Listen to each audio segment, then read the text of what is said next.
বন্যপ্রাণীদের কে না ভালোবাসে, কিন্তু বন্যপ্রাণীদের এমন অজানা কিছু তথ্য রয়েছে যেগুলো জানলে আপনি অবাক হয়ে যাবেন। আজকের ভিডিওতে জানতে পারবেন বাঘের গর্জন শোনা যায় কত মাইল দূর থেকে, বনের প্রাণী নেকড়া এরা না খেয়ে কতদিন বাঁচতে পারে, খাবারের স্বাদ প্রজাপতি কি দিয়ে গ্রহণ করে, বিশ্বের বৃহত্তম স্থলজ প্রাণী আমরা কাকে বলে থাকি। এছাড়াও জানতে পারবেন মেরু ভাল্লুকের রং সম্বন্ধে। 50 বছরের বিশ্বব্যাপী বন্যপ্রাণীর সংখ্যা কমে গেছে কত শতাংশ, অক্টোপাসের হাতপিণ্ড 3টি এবং মস্তিষ্ক কয়টি সে সম্বন্ধেও জানতে পারবেন। তো এই সমস্ত বিষয় জানতে হলে ভিডিওটি কন্টিনিউ করুন। বৈচিত্র্যই পৃথিবীর নানা ধরনের অজস্র প্রাণীকে এত রহস্যময় ও বিস্ময়কর করে তুলেছে। যেমন ধরুন অক্টোপাস, এদের মস্তিষ্ক 9টি ভাবা যায়, কিংবা প্রজাপতির কথাই ধরুন, এরা স্বাদ গ্রহণ করে পায়ের মাধ্যমে। চলুন প্রাণীদের নিয়ে এরকম বিস্ময়কর ও অজানা কিছু তথ্য জেনে নেই। বাঘের গর্জন শোনা যায় 2 মাইল দূর থেকেও। বাংলাদেশের জাতীয় পশু রয়্যাল বেঙ্গল টাইগার সুন্দরবনের রাজা। শুধু নামেই রাজকীয় নয়, এর চলাফেরা ও ভাবভঙ্গিতেও রয়েছে রাজকীয় আভিজাত্য। সুন্দরবনের রাজা যখন গর্জন করে তখন কেঁপে ওঠে সমস্ত বন। এর গর্জন শোনা যায় প্রায় 2 মাইল 3 কিলোমিটার দূর থেকেও। অন্য বাঘকে নিজের এলাকা জানান দিতে এভাবেই জোরে গর্জন করে বাঘ। কিন্তু কিভাবে সুন্দরবনের এই রাজা এত জোরে গর্জন করে, এর কারণ কি? এই প্রশ্নের উত্তরে রয়েছে ভোকাল কার্ড বা স্বরতন্ত্রীতে। এরা নিজেদের গলার একটি পেশি ব্যবহার করে ভোকাল কর্ডগুলোকে বিশেষ উপায়ে প্রসারিত করতে পারে, যা এদের কণ্ঠস্বরের আয়তন বাড়িয়ে দেয় অনেক গুণ। ফলে এই গর্জনের শব্দ তরঙ্গ বায়ুতে কম্পন তৈরি করে ছড়িয়ে পড়ে দূর দূরান্তে। সুন্দরবনের রয়্যাল বেঙ্গল টাইগার পৃথিবীর দ্বিতীয় বৃহত্তম বাঘের উপজাতি। এদের ওজন 306 কেজি বা 675 পাউন্ড পর্যন্ত হতে পারে। রয়্যাল বেঙ্গল টাইগারের বৈজ্ঞানিক নাম প্যান্থেরা টাইগ্রিস। এরপরে বনের একটি প্রাণীর নাম নেকড়া। এরা না খেয়ে 1 সপ্তাহের বেশি বাঁচতে পারে। নেকড়ের হাড় হিম করা ডাকের কথা হয়তো অনেকেই শুনেছেন। এ ধরনের ডাক বহুদূর পাহাড়ে প্রতিধ্বনিত হয়, ছড়িয়ে পড়ে দিকে দিকে। নেকড়ারা মূলত পরস্পরের সঙ্গে যোগাযোগের জন্য এরকম করে। একটি নেকড়া ডাকলে বাকিরাও সাড়া দেয় প্রায় সঙ্গে সঙ্গেই। পাহাড়ের পাদদেশে অবস্থিত বিভিন্ন গুহার গর্তে বাস করে এরা। এই নেকড়াদের একটি বিশেষ ক্ষমতা রয়েছে, এরা না খেয়ে বেঁচে থাকতে পারে 1 সপ্তাহেরও বেশি। নেকড়েদের বিপাক হাড় অন্যান্য প্রাণীর তুলনায় অনেক বেশি। এর মানে এরা খাবার থেকে দ্রুত শক্তি উৎপাদন করতে পারে, দীর্ঘ সময় টিকে থাকতে পারে না খেয়ে। নেকড়েরা নিজেদের দেহে গ্রেলিন নামের একটি হরমোন নিঃসরণ নিয়ন্ত্রণ করতে পারে। গ্রেলিন এক ধরনের ক্ষুধা নিয়ন্ত্রণকারী হরমোন। এছাড়াও নেকড়েরা শরীরে প্রচুর পরিমাণের চর্বি জমা করে। কখনো খাবারের অভাব হলে এই চর্বি কাজ করে শরীরের শক্তির প্রধান উৎস হিসেবে। নেকড়েরা খুব সামাজিক প্রাণী, দল বেঁধে বাস করে। ইংরেজিতে নেকড়ের দলকে বলে উলফ প্যাক। একটি প্যাকে সাধারণত 6 থেকে 12টি নেকড়ে থাকে। নেকড়ের বৈজ্ঞানিক নাম ক্যানিস লুপাস। এরপরে রয়েছে প্রজাপতি স্বাদ নেয় পা দিয়ে। এর কারণ কি চলুন জেনে আসি। প্রজাপতি এই গ্রহের অন্যতম মনোমুগ্ধকর প্রাণী। তাদের রঙিন ডানা, নেচে বেড়ানো আর স্পর্শকাতর সৌন্দর্য আকৃষ্ট করে সবাইকে। ডিম থেকে শুঁয়োপোকা, তারপর পিউপা হয়ে প্রাপ্ত বয়স্ক প্রজাপতিতে রূপান্তর। এই বিরাট পরিবর্তন মাত্র কয়েকদিনের মধ্যেই ঘটে প্রজাপতির জীবনে। তবে প্রজাপতির এক মজার বৈশিষ্ট্য আছে, এরা যে কোনো কিছুর স্বাদ নিতে পারে তাদের পায়ের মাধ্যমে। কেমোরিসেপ্টর নামের এক ধরনের সংবেদনশীল রাসায়নিক কোষ থাকে। এই কোষ সরাসরি নিউরন বা স্নায়ু কোষের সঙ্গে যুক্ত, মানে মস্তিষ্কের সংকেত পাঠাতে পারে। কেমোরিসেপ্টর কোষের মাধ্যমে প্রজাপতি শনাক্তকৃত রাসায়নিক অণু অনুযায়ী মস্তিষ্কের সংকেত পাঠায়।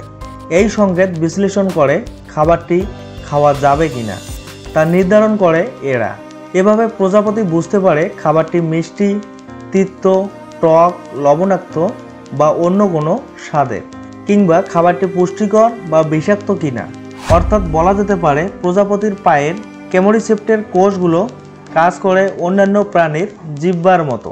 বিশ্বের বৃহত্তম স্থলজ প্রাণী আফ্রিকান হাতিকে বলা হয়। কেন বলা হয় চলুন জেনে আসি। বিশ্বের বৃহত্তম স্থলজ স্তন্যপায়ী প্রাণী হাতি প্রোবোসিডিয়ান বর্গের সদস্য। দক্ষিণ পূর্ব এশিয়াও আফ্রিকান বিভিন্ন অঞ্চলে দেখা যায়।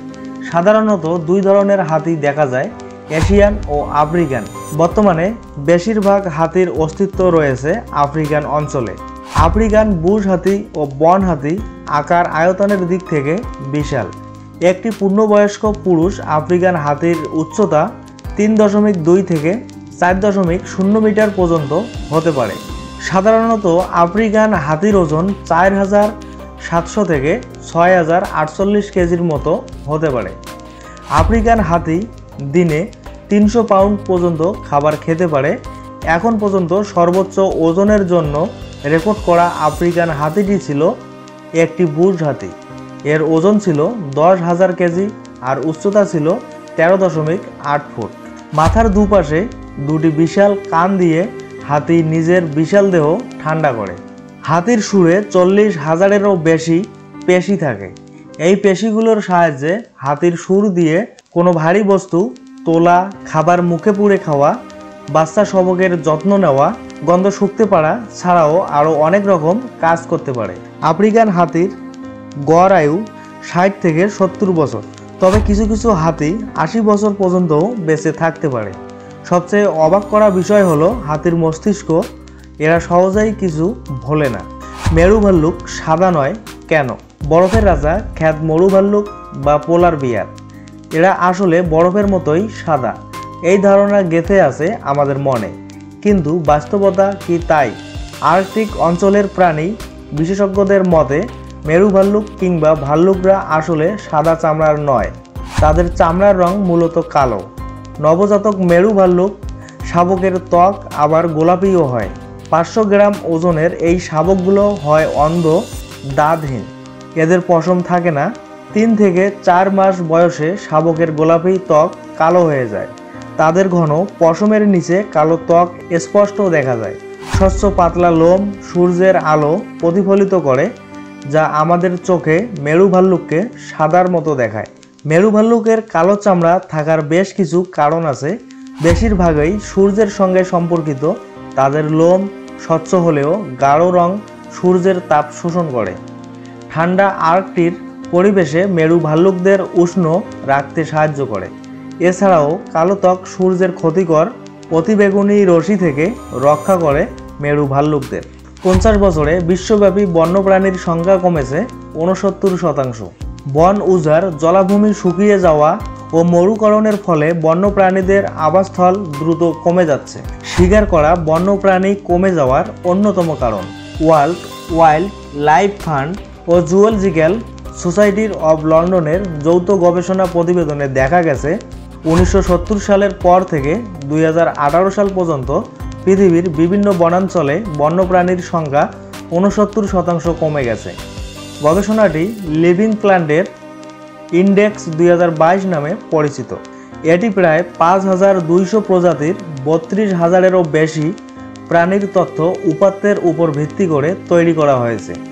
এই গবেষণাপত্রে আরও উঠে এসেছে লাতিন আমেরিকা ও ক্যারিবীয় অঞ্চলে বন্যপ্রাণীর সংখ্যা সবচেয়ে বেশি কমে গেছে। এই প্রবণতা অব্যাহত থাকলে অনেক বন্যপ্রাণী প্রজাতি আগামী কয়েক দশকের মধ্যে বিলুপ্ত হয়ে যাবে বলে ধারণা করছে বিশেষজ্ঞরা। অক্টোপাস আমাদের পরিচিত প্রাণীদের তুলনায় বেশ ভিন্ন। এদের শরীরের গঠন অত্যন্ত জটিল। অক্টোপাসের 3টি হৃৎপিণ্ড, এদের 2টি পেরিফেরাল হৃৎপিণ্ড ফুলকা দিয়ে রক্ত পাম্প করে দেহে। বাকি একটি হৃৎপিণ্ড দেহের সবটা জুড়ে অক্সিজেনযুক্ত রক্ত সরবরাহ করে। অক্টোপাসের মস্তিষ্ক 9টি। কেন্দ্রীয় মস্তিষ্কের পাশাপাশি প্রতিটি বাহুতে একটি করে মস্তিষ্ক থাকে। এগুলো অবশ্য ঠিক মস্তিষ্ক নয়, স্নায়ুতন্ত্র, তবে এগুলো স্বাধীনভাবে সিদ্ধান্ত নিতে পারে ও বাস্তবায়ন করতে পারে সংশ্লিষ্ট বাহু দিয়ে। অক্টোপাসের রক্ত লাল, নীল। এরা খুব বুদ্ধিমান প্রাণী, জটিল ধাঁধা সমাধান করতে পারে, এমনকি সরঞ্জাম ব্যবহার করতে পারে। আবার প্রয়োজনে ত্বকের রং পরিবর্তন করে ছদ্মবেশ ধারণ করতে পারে অক্টোপাস। তো দর্শক, বন্যপ্রাণীদের নিয়ে এই ছিল 7টি অজানা তথ্যগুলো আপনার কাছে কেমন লেগেছে অবশ্যই কমেন্টে জানাবেন। ভিডিওটি ভালো লাগলে ভিডিওটিতে লাইক দিতে ভুলবেন না। এ ধরনের ভিডিও নিয়মিত পেতে চাইলে আমাদের চ্যানেলটি সাবস্ক্রাইব করে আমাদের পাশে থাকবেন। ধন্যবাদ।